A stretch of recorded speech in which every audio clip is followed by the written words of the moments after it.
Let's go. Wednesday afternoon. At least until nearing completion, I imagine. I'm not sure how much, if anything, there's going to be an overlap of stadiums. I don't think there is. But anyway, that's obviously something to be dealt with for the future. Of more interest, in a way, was the way that Sir Jim Ratcliffe, he's kind of rubbished 5 of their players, hasn't he? I don't know whether you saw that. I saw that, He wants gone, or they've already gone off on loan. Yeah. Which I'm not sure that's a good thing to do, to publicly name and shame people like that. It won't help their sale price, let's face it, if they're wanting money for them. Yeah. But I don't wholly go along with this publicly embarrassing and naming people who they think are not up to scratch. Do you think so? Yeah, well, first of all, when I saw it, because he was saying about, now I can't remember the players top of my head, but I think he was saying that they were overpaid. Yeah, massive contracts. Yeah. And first, when I saw that, I thought, overpaid? What are you talking about? They're the ones bringing in the money for you. You can't be saying they are overpaid. I don't, you know what I mean? Because if it starts messing with the you know, if the players start getting away of him trying to sort of price down football players based on whatever reasons that he's going to come up with, it's obviously going to make his club less attractive. Because let's face it, it's the same problem that the BBC had. The BBC are paying all these celebrities or sports presenters or whatever. They're paying them big money.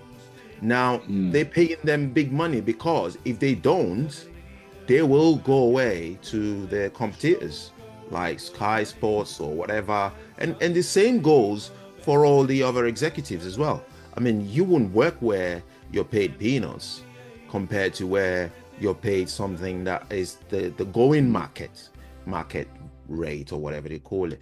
So if he starts saying that, this person is overpaid, this person is overpriced or whatever, people are not going to want to come to his club because how is he going to attract? I don't even understand what is he thinking. How you can't say things like that in public. I mean, all right, so there are opinions that you keep to yourself, and that's one of them, because obviously with the amount of money that he's got, so he's got other workers in other areas of life where he probably doesn't pay them as much as he pays the players. It is quite understandable. They don't do the same job. They do a different job. I don't care who. All right, so he might be thinking, right, so not whoever's managing the club, but whoever's managing his group of companies, maybe he doesn't even pay them as much as he pays the footballers. And he might start comparing it. Oh, this guy's doing all the job, managing this and managing that. Yeah, but nobody sees them. Nobody wants to pay them for deals or sponsorship or whatever. So he's actually playing with fire there. He's toying with fire there, and he's saying, "Oh, we're going to bring Manchester United back to the glory days and blah blah blah." You can't bring them back to the glory days because you're sacking all the people that are making life comfortable for them. I don't care how minimal those people's jobs are. You can't start getting rid of people to say you're cutting. Well, but surely that's a business decision. I mean, football clubs are run as businesses. Now, clearly, a businessman like Jim Ratcliffe, he's not. Soft family and the ladies, Dr. Gladys and Phantom and Rose. We all have a lovely show every weekday, so join us for a lovely show.